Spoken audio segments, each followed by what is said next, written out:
پھر سے اسلام آباد کی طرف رخ ہوگا، کس طرح یہ احتجاج ہوں گے؟ دیکھیں، اسلام آباد جو ہے وہ ہمارا کیپٹل ہے، ہمارا دارالخلافہ ہے، اور ظاہری بات ہے اسلام آباد ہی ہمارا وہ ایک ٹارگٹ ہوتا ہے کہ جہاں پہ جا کے پرامن طریقے سے اپنا احتجاج ریکارڈ کروائیں۔ جہاں تک بات ہے احتجاج کی وجوہات کی، وہ آپ کے سامنے ہے۔ ہمارا لیڈر عمران خان بے گناہ جیل میں ہے، ہماری پارٹی کے ساتھ جس طریقے سے مینڈیٹ چوری کیا گیا اس کے لیے بھی ہماری ایک تحریک، سیاسی تحریک ہم نے شروع کی ہوئی ہے۔ ساتھ ساتھ ابھی جو یہ مزید اور جو حرکتیں کر رہے ہیں، جیلی آئینی ترمیمیں کر کے، ڈاکے مار کے، جس طریقے سے یہ ہمیشہ سے انہی پارٹیوں نے، انہی لوگوں نے، اشرافیہ نے یہ کیا ہے کہ اداروں کو اپنے نیچے انہوں نے محکوم کیا ہے۔ آپ نیب کی مثال لے لیں، نیب کا بندہ مری سے لگا لیتے ہیں، وہ صرف وکٹمائزیشن کرتا ہے۔ پاکستان کے خزانے کو یا کرپشن ختم کرنے میں نیب نے آج تک کچھ نہیں کیا، صرف وکٹمائزیشن کی ہے۔ اسی طرح جو باقی محکمے ہیں، اسی طریقے سے ادارے ہیں، وہ اس لیے نیچے جا رہے ہیں اور اس لیے نیچے جاتے جا رہے ہیں کہ جو پالیسیز ہیں وہ غلط بنائی جاتی ہیں۔ اشرافیہ اپنے آپ کو پروٹیکٹ کرنے کے لیے اور محکوم کرنے کے لیے اداروں کو کام کرتی ہے۔ اب جس طریقے سے عدلیہ، آزاد عدلیہ، اس کے اوپر اس کو آزاد نہیں چھوڑا گیا، انہوں نے اپنے بینیفٹس کے لیے عدلیہ کو ہی محکوم کر دیا ہے۔ ہم یہ واضح طور پہ بتا رہے ہیں کہ اگر سینئر موسٹ جج کو نہ بنایا گیا چیف جسٹس تو انشاءاللہ ہم تحریک بھی چلائیں گے، ہم اپنا آئینی حق ہے ہمارا، ہم اس کو چلائیں گے۔ باقی جب بات کر رہے ہیں دوبارہ کہ ہم انشاءاللہ دوبارہ جائیں گے، بالکل ہم جائیں گے۔ پہلے عمران خان صاحب کے احکامات تھے کہ ہم نے جا کے ڈی چوک کے اوپر احتجاج ریکارڈ کرنا ہے، ہم وہاں پہ پہنچے، ہم نے بتایا کہ فسطائیت، جبر، زور، ہم پرامن طریقے سے ہم نے احتجاج کرنا تھا۔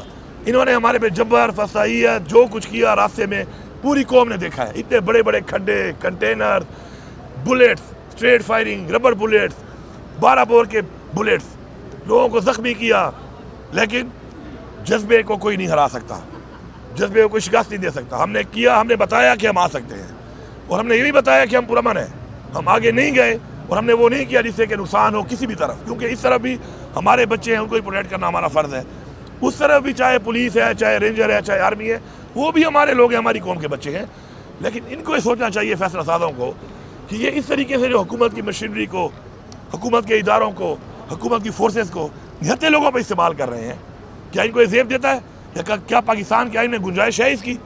تو اگر یہ آئین کو توڑیں گے بار بار، یہ بار بار اس طریقے سے جبر کر کے سمجھتے ہیں پیچھے ہٹ جائیں گے، پیچھے نہیں ہٹیں گے انشاءاللہ۔ اس دفعہ جو پلان ہو رہا ہے اور جو پلان میں کر رہا ہوں انشاءاللہ، تو پاکستان کے ہر کونے سے، آزاد کشمیر سے اور گلگت بلتستان سے، ہر جگہ سے لوگ نکلیں گے، اور جہاں تک وہ پہنچ سکتے ہیں، جتنا بھی وہ مقابلہ کر کے جہاں تک آگے آ سکتے ہیں وہ آتے جائیں گے، اور جہاں پر بھی رکاوٹ ایسی ہوگی کہ نہیں ٹوٹ سکتی اس کا وہ مقابلہ کرتے رہیں گے، پیچھے سے اور لوگ آتے رہیں گے۔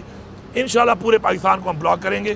اگر ہمارے جائز مطالبے عمران خان کو رہا نہ کیا گیا، اگر ہمارا مینڈیٹ ہمیں واپس نہ کیا گیا، تو ہم اس کے بعد ایک فائنل کال جو ہوگی ہماری، وہ کہتے ہیں نا کہ فائنل کال کا مطلب یہ ہے ڈو اور ڈائی، آر یا پار ہوگا پھر، اور آر یا پار میں انشاءاللہ یہ پورا ملک بند ہوگا، اور ہمارے عوام میں جذبہ بھی ہے، ہماری عوام بہادر بھی ہے، اور انشاءاللہ ہماری عوام جو ہے پورے پاکستان ہے، پورے پاکستان سے آ کر انشاءاللہ یہ ٹارگٹ اچیو کرے گی، اور انشاءاللہ ہم اس حکومت کا تختہ الٹنے تک پھر تحریک جاری رکھیں گے۔ جہاد، آپ نے قرآن نہیں پڑھا؟ جہاد کیا ہوتا ہے؟ ہمیں قرآن میں حکم ہے جہاد کا، اور قرآن میں جب ہمیں حکم آیا ہے تو اس کے مطابق ہمارا فرض بنتا ہے کہ ہم قرآن کے حکم عمل پیرا ہوں، اور انشاءاللہ ہم تیار ہیں اس کے لیے۔ اگر ہمیں اپنے ملک کے اندر جو اسلام کے نام پہ ملک بنا ہے، اس کے اندر اگر یہ جو جس طریقے سے فرونیت اور بدماشی، آئین کو توڑ کر، قانون کو توڑ کر اپنی مرضی کے اقدامات کریں گے، لوگوں کا مینڈیٹ جمہوریت کا چوری کریں گے، اور اس کے بعد لوگوں کو اغوا کریں گے، لوگوں کے بچوں کو اٹھائیں گے، لوگوں کی فیملیوں کو اٹھائیں گے، لوگوں کے ضمیر خریدیں گے، تو اگر یہ سمجھتے ہیں کہ میں یہ سمجھتا ہوں کہ اگر یہ سمجھتے ہیں کہ ایسے حالات میں ہم ان کو ایسے ہی چلنے دیں گے، تو ایسا نہیں ہے۔ ہم پرامن ضرور ہیں، لیکن انشاءاللہ ہمیں جو حکم ہے اسلام میں، قرآن میں، ہم انشاءاللہ اعلان کیا ہے، اس اعلان پہ انشاءاللہ عمل درآمد کریں گے، اور پوری قوم کی ان سے جان چھڑوائیں گے۔ پاکستان کی معیشت سے لے کر پاکستان کا ہر ادارہ اس وقت انہوں نے تباہ کر دیا ہے، انہی لوگوں کی وجہ سے آج ہمارا ملک یہاں پہنچا ہوا ہے۔ آپ عمران خان کے ٹائم میں دیکھیں، دہشت گردی کہاں تھی؟ ختم ہو گئی تھی۔ جیسے ہی عمران خان کو انہوں نے سازش سے ہٹایا اس کے بعد دہشت گردی کا جنم لیا. اس سے نقصان کس کا ہو رہا ہے؟ پاکستان کا ہو رہا ہے. ان کو پاکستان کی پرواہ ہی نہیں ہے. ان کا پاکستان میں ہے ہی کچھ نہیں. سارا پیسہ ان کا باہر پڑا ہے. انہوں نے بھاگ جانا ہے. ایک یہاں پہ منہ پہ رواج بنا ہوا ہے مال لوٹو اور باہر نکل جاؤ. لیکن ہم نے یہاں پہ رہنا ہے, ہمارے بچوں نے یہاں پہ رہنا ہے. ہمارا لیڈر عمران خان جو ہے وہ کہتا ہے کہ میں پاکستان میں ہی رہوں گا اور پاکستان ہی ہمارا سب کچھ ہے. تو ہم اس پاکستان کے اوپر کمپرومائز نہیں کریں گے. انشاءاللہ ہم حد تک جائیں گے. ہمیں جانے بھی دینی پڑی انشاءاللہ ہم جانے دیں گے.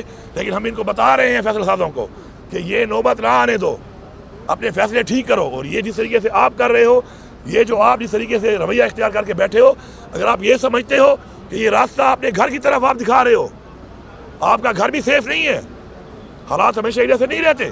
ایسی روایات, ایسے حرکات کر کے آپ جو راستہ دکھا رہے ہو تو یہ راستہ آپ کے گھر کو بھی جاتا ہے, آپ یاد رکھیں.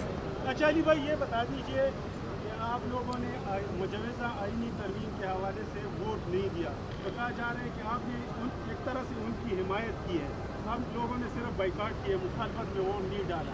تو کہتے ہیں مخالفت میں ووٹ نہ ڈالنا بھی ایک طرح سے تو صحیح کی آپ لوگ. دیکھیں بات یہ ہے, جب بھی کوئی اس طرح کی ترمیم پاس کی جاتی ہے تو اس کے لیے جو ترمیم پاس کرنے والے ہیں انہوں نے ووٹ پورے کرنے ہوتے ہیں اپنے. انہوں نے 2/3 اپنا پورا کرنا تھا. اور ہمارے تو لوگوں کو جس طرح اغوا کیا جا رہا تھا اور جو حالات بنے ہوئے تھے, ہم نے تو اپنے لوگوں کو پروٹیکٹ کیا ہوا تھا کیونکہ ان کو اغوا کر رہے تھے, ان کے پیچھے پڑے ہوئے تھے, ان کو غائب کر. ابھی بھی ہمارے بہت سے لوگ غائب ہیں. تو اس میں بندے چونکہ انہوں نے پورے کرنے ہوتے ہیں, اور وہ چاہے وہ کانفیڈنس کا ووٹ ہو, نو کانفیڈنس کا ہو, یا کوئی بھی اس طرح کی ترمیم ہو, اس میں ووٹنگ ان کی میٹر کرتی ہے جنہیں ترمیم پاس کرنی ہوتی ہے. باقی میں ویسے بھی پوری قوم کو بتا دوں ایک بات کہ اچھا ہے کہ مشکل حالات ہمارے پہ آ گئے, تاکہ پتہ چلے, مشکل حالات میں پتہ چلتا ہے کہ نسلی کون ہے اور اصلی کون ہے اور بے نسل کون ہے. تو اچھی بات ہے, یہ کوئی بہانہ نہیں ہے. میرے پہ سختی تھی, بزدلی اور غداری. جب آپ نے چھرا گھوم دیا اپنے لیڈر عمران خان کی کمر میں تو آپ ایک ہی زمرے میں آتے ہیں. بزدل بھی اسی زمرے میں آتا ہے کہ بزدلی سے غداری کی یا زمین فروش پیسے لے کے غداری کی. غدار غدار ہے. تاریخ میں غدار کا ایک ہی نام ہے کہ وہ غدار ہے. یہ سارے غداروں سے جان چھوٹ رہی ہے. اب ہمارے پاس نکھرے ہوئے, وہ کہتے ہیں نا چھڑے ہوئے بندے انشاءاللہ نکل کے آ رہے ہیں, چاہے وہ ہماری لیڈرشپ میں ہیں, چاہے ہمارے سپورٹرز ہیں, ووٹرز ہیں, ہماری یوتھ ہے. اور ویسے بھی ہماری تو یہی پالیسی ہے کہ ہم نے اپنی اس یوتھ پہ ان لوگوں کو آگے لے کے آنا ہے کہ جن میں وہ جذبہ اور نظریہ ہے کہ وہ پاکستان کو ٹھیک کریں. تو اچھی بات ہے, یہ روایتی لوگوں سے, یہ غداروں سے, زمین فروشوں سے جان چھوٹ رہی ہے. یوتھ کو موقع ملے گا, ینگ لوگوں کو موقع ملے گا. اس بہادری کے ساتھ وہ آگے آ کے لیڈرشپ ان میں آئے گی. وہ اپنے آپ کو ثابت کریں گے کہ وہ لیڈرشپ کے قابل ہیں اور وہ لیڈر بنیں گے انشاءاللہ, اور وہی پاکستان کو ٹھیک کریں گے. تو یہی پالیسی ہے کہ ہم نے اپنی اس یوتھ پہ ان لوگوں کو آگے لے کے آنا ہے کہ جن میں وہ جذبہ اور نظریہ ہے کہ وہ پاکستان کو ٹھیک کریں. تو اچھی بات ہے, یہ روایتی لوگوں سے, یہ غداروں سے, زمین فروشوں سے جان چھوٹ رہی ہے. یوتھ کو موقع ملے گا, ینگ لوگوں کو موقع ملے گا. اس بہادری کے ساتھ وہ آگے آ کے لیڈرشپ ان میں آئے گی. وہ اپنے آپ کو ثابت کریں گے کہ وہ لیڈرشپ کے قابل ہیں اور وہ لیڈر بنیں گے انشاءاللہ, اور وہی پاکستان کو ٹھیک کریں گے. Thank you.